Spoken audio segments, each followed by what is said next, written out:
Welcome. Today we're talking with Jim Struble. He has been the president and CEO of Electro Savings Credit Union since July 2018. Electro Savings Credit Union has been establishing and growing strong community roots since 1941. Jim, welcome and thank you for joining us at Credit Union Digest. Larry, thanks for having me on. It's an honor. You have a lot of really great content out on the site. So it was an honor being asked. I really appreciate the opportunity. Great. All right. Well, good. Let's get started. So, Jim, you have a unique approach to credit union leadership. Let's start a discussion with what is your cultural first management theory? Sure. Well, I think as most people, I believe that it's your actions that define you. And, all companies have, your mission, vision, values, right? So your mission is going to be what, the reason why you exist.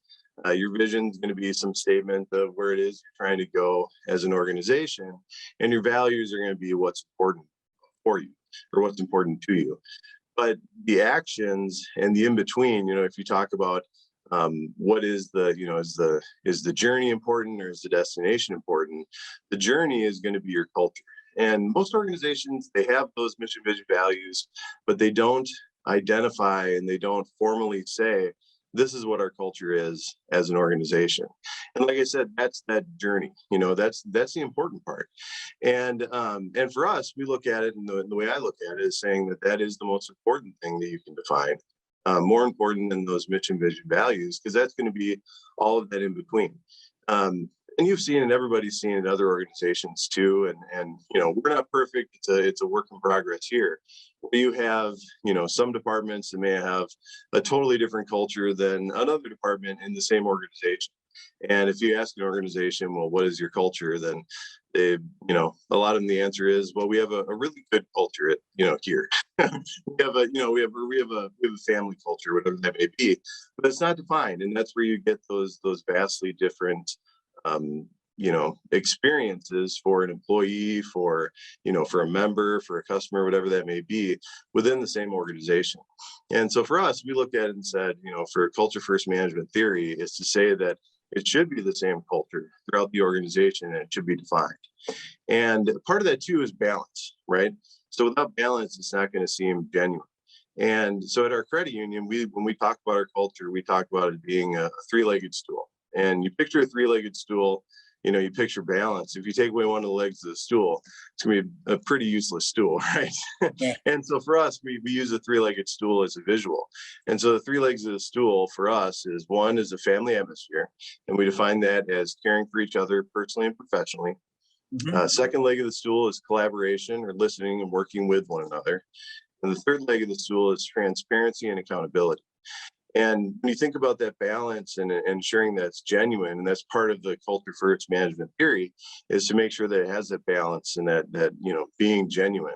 Is if you took one of those away, it's not going to work that well, right? Just like your stool. So let's say you have an organization where you care about each other personally, professionally, and listen to one another, but there's zero accountability. It's not going to work. It's going to fall apart pretty quick. That stool's going to fall over. Or flip side, let's say you have the accountability and let's say you care about one another, but nobody listens to one another. It's going to be a mess. So the culture first management theory is defining the culture and then having that be the lens through what you act for everything. Great. Thanks, Jim. It really makes a lot of sense to proactively actually define it and then continue to define it over time. Makes a lot of sense. So what led you to develop the cultural first approach? Was there an epiphany? Well, I can point to one spot that may have been considered an epiphany, but overall it was years of reading every book I can get my hands on, studying different organizations, everything from Disney to Zappos to Bill and Melinda Gates Foundation to, Apple to Starbucks. I mean, there's so many different books out there about all these different organizations. It's, taking the time to pick through them and look for what are those common threads in those great organizations. What are the ones that have it where, like when the president visited NASA and talks to the gentleman who's sweeping the floors, and asks what they're doing and says, I'm getting a man to the moon. How do you get that? And so part of it is picking through all of that. But in terms of an epiphany, there was one moment for me anyway, through the years of looking into this and studying this and trying to develop what it was that was bouncing around in my brain and, create some formality to it, was actually at the Bill and Melinda Gates Foundation. So I was in Seattle visiting them, and they have great signage too, which makes you think, where, you walk in and it says, enter curious. And then when you leave, there, signage on the flip side says, leave inspired. And I can still remember walking back to my hotel from there and stopping, right in the edge of the crosswalk, and it just kind of hitting me like a ton of bricks. Something crystallized that I wanted to have an organization eventually, as like, the dream, have an organization or a culture that challenges itself and challenges others to be better. And that takes a whole lot, culture wise too, to get to that point. And for us though, what that bred is eventually it developed what are called the power program. So we have our culture, but we also have these power programs, which sort of embrace the culture and push that culture forward. And so we have a few at the credit union, but kind of our three major ones to point out. One is called the power of community, one is called the power of you, and one is called the power of us. And the power of community is where we challenge our community to be a better place to live, to play, to be. So challenging St. Louis and the surrounding communities to be a better place. Right. And I've been part of boards and been part of organizations where have come into an area and said, this is how we're going to make you better. This is what we're going to do for you. And it doesn't always really take hold, right? It can be a lot of money, a lot of time, a lot of effort, but it doesn't always take hold. And the power of community kind of flips that and says, well, let's challenge you to say, all right, we're not going to tell you what's best for you, but, let's capture those conversations that happen at dinner tables. Let's capture those conversations where people say, if only we could do this, or if only we could do that. And then we provide funding, we provide some expertise, and we provide the opportunity to market that to the larger community as well. And that's the power of communities, that challenging aspect. We also have it for our organization too. So the power of you. The power of you is where we challenge our employees to make the credit union a better place. So find ways for us to be more successful, either saving money or making money without, impacting the member negatively.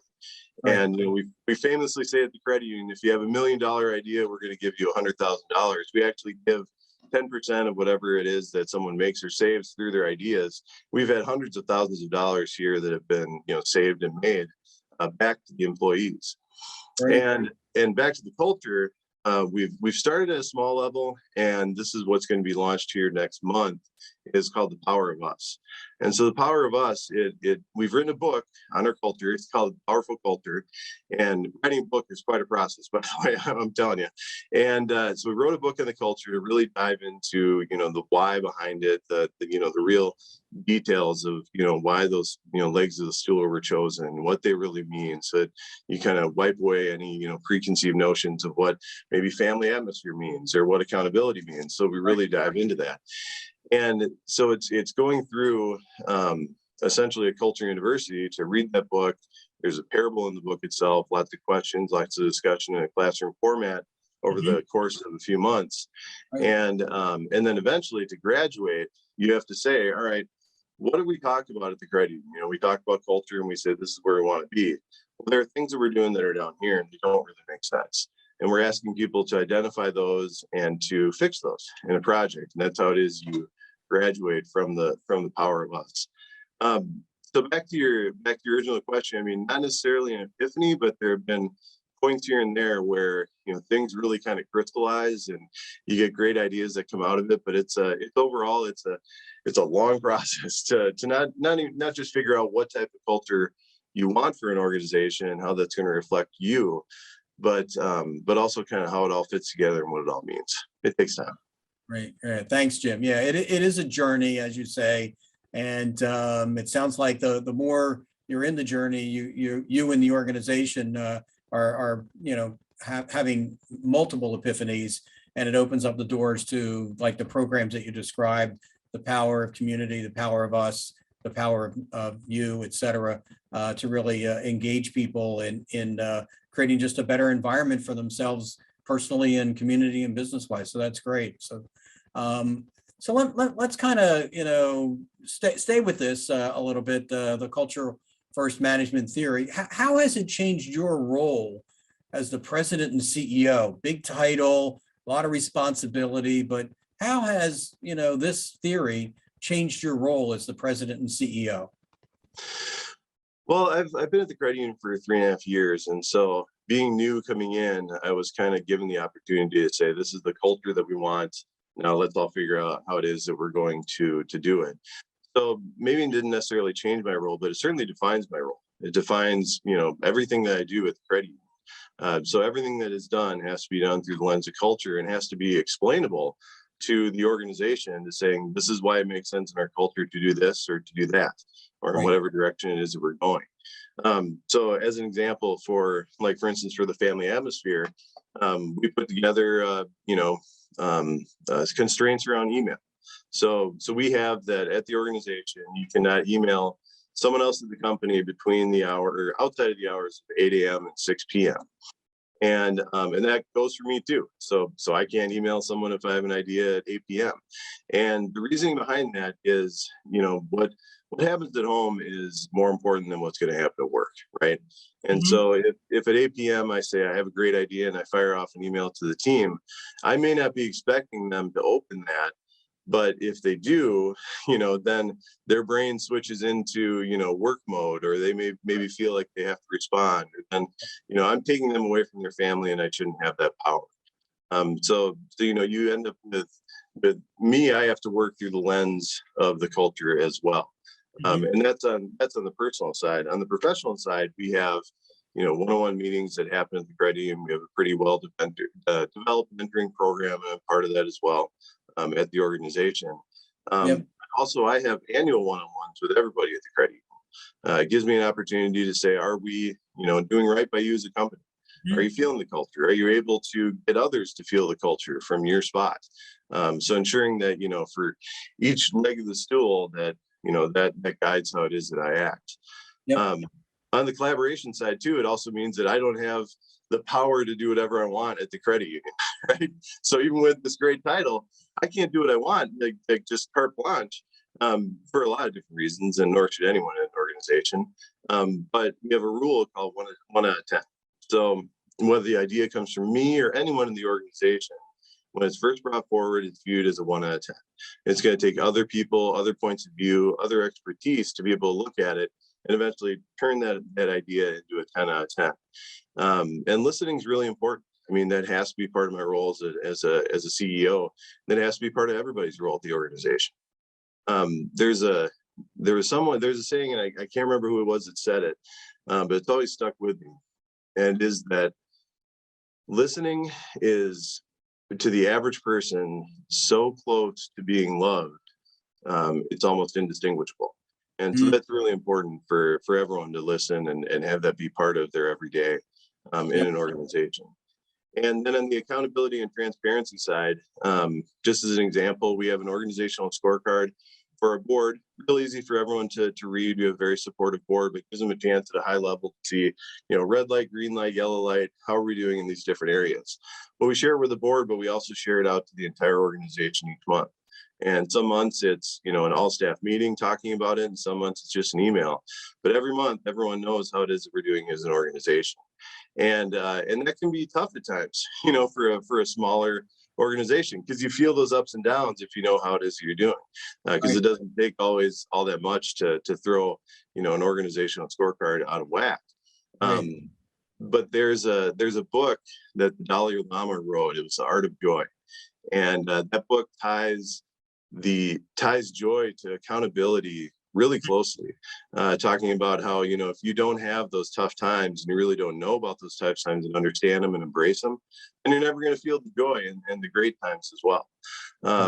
So in terms of how it's changed my role, culture first management theory, it certainly dictates my role quite a bit, and it's the lens through which we do everything in the organization, me included, throughout, wherever you are in the organization, whatever your tenure is. That's how it is that you act, and that's the lens through which you work with. Great. Thank you, Jim. It's clear that you're walking the talk from your role position as president and CEO. So that's wonderful. So Thank you for sharing your insights and on the impact and the power of credit unions culture and leadership. Appreciate it. I appreciate the time. It was a joy. Thank you very much. Good. All right. In closing, thank you for joining Credit Union Digest. If you have additional questions for Jim, please see the link in his bio.